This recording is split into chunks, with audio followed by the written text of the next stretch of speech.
Ẹ káàbọ̀ sí ẹ̀kọ́ kíkà ojoojúmọ́ ti ìjọ ẹ̀dá tuntun. Òní ọjọ́ keje oṣù kẹfà ọdún 2025. Àkòrí pa ẹ̀rù lẹ́nu mọ́. Orin inú ìwé orin ẹ̀ta ẹ̀fà ẹ̀jọ bórúkọ Jésù ti dùn tó.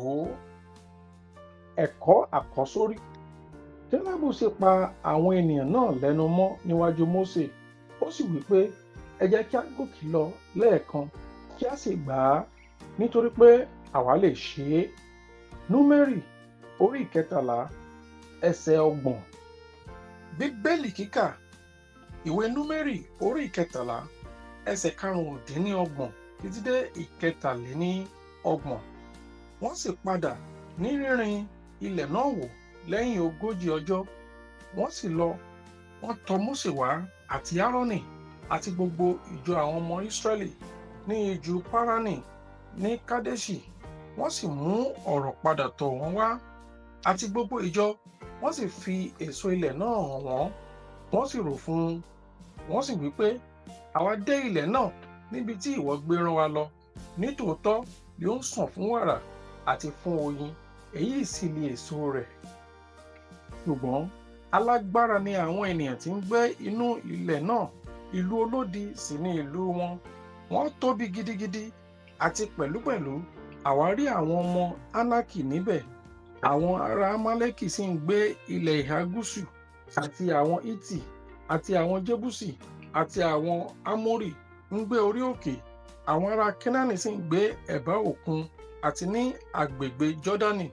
Kélébù sì pa àwọn ènìyàn náà lẹ́nu mọ́ níwájú Mósè. Ó sì wí pé, ẹ jẹ́ kí a gòkè lọ lẹ́ẹ̀kan kí a sì gbà á nítorí pé àwa lè ṣe é. Ṣùgbọ́n àwọn ọkùnrin tí ó bá gòkè lọ wípé, àwa kò lè gòkè tọ̀ àwọn ènìyàn náà lọ nítorí tí wọ́n lágbára jù wá lọ. Wọ́n sì mú ìhìn búburú ti ilẹ̀ náà tí wọ́n ti ṣe àmì wá fún àwọn ọmọ Ísírẹ́lì wípé, ilẹ̀ náà tí àwa là já láti ṣe àmì rẹ̀, ilẹ̀ tí mú àwọn ènìyàn rẹ̀ jẹ ni, àti gbogbo ènìyàn tí àwa rí nínú rẹ̀ jẹ́ ènìyàn tí ó síngbọnlẹ̀. Àti níbẹ̀ ni àwa gbé rí àwọn òmìrán, àwọn ọmọ Ánákì tí ó ti inú àwọn òmìrán náà wá. Àwa sì dàbí ẹlẹ́ngà ní ojú ara wa, bẹ́ẹ̀ ni àwa sì rí ní ojú wọn. Ẹ̀kọ́. Nígbà tí àwọn àmì mẹ́wàá náà padà dé láti ilẹ̀ náà ní Númérì orí ìkẹtàlá ẹsẹ̀ karùndínlọ́gbọ̀n títí dé ìkẹtàléníọgbọ̀n. Wọn kò ròyìn ohun tí wọ́n rí nìkan, wọ́n gbé ẹ̀rù sọ́kàn. Wọ́n sọ̀rọ̀ nípa àwọn òmìrán, àwọn ìlú olódi àti àìlè ṣẹ́gun. Àwọn ọmọ Ísírẹ́lì wá di aláìní, onírẹ̀wẹ̀sì. Wọ́n sì múra tán láti jáwọ́ nínú ìlérí Ọlọ́run láti mú wọn lọ sí ilẹ̀ ìlérí. Ṣùgbọ́n ní àárín gbogbo rẹ̀, ọkùnrin kan tí a ń pè ní Kálẹ́bù dìde. Ó pa àwọn ènìyàn náà lẹ́nu mọ́ níwájú Mósè. Ó sì mú wọn lọ́kàn le. Kò fojú pa àwọn òmìrán náà rẹ́. Ó kàn yàn láti gbàgbọ́ pé Ọlọ́run tóbi jù wọ́n lọ. Ó ní, ẹ jẹ́ kí a gòkè lọ lẹ́ẹ̀kan kí a sì gbà á nítorí pé àwa lè ṣe é. Ìwé Númérì orí ìkẹtàlá ẹsẹ̀ ọgbọ̀n. Èyí náà rán wa létí pé iṣẹ́ ìgbàgbọ́ tó tóbi jùlọ ni láti pa àwọn ohun tí ó kún fún ẹ̀rù ní àyíká àti agbègbè wa lẹ́nu mọ́.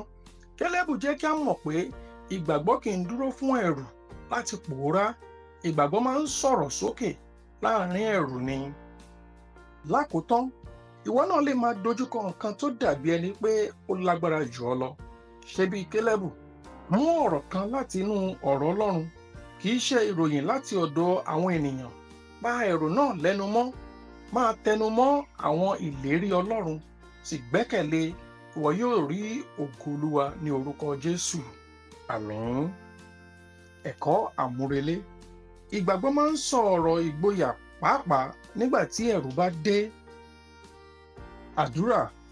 Olúwa, ràn mí lọ́wọ́ láti pa gbogbo ohun ẹ̀rù nínú ọkàn mi lẹ́nu mọ́. Olúwa, ràn ìgbàgbọ́ mi lọ́wọ́ láti sọ̀rọ̀ ìgboyà nígbà tí ẹ̀rù bá dé. Àmín. Títí di ọ̀la, ó dàbọ̀.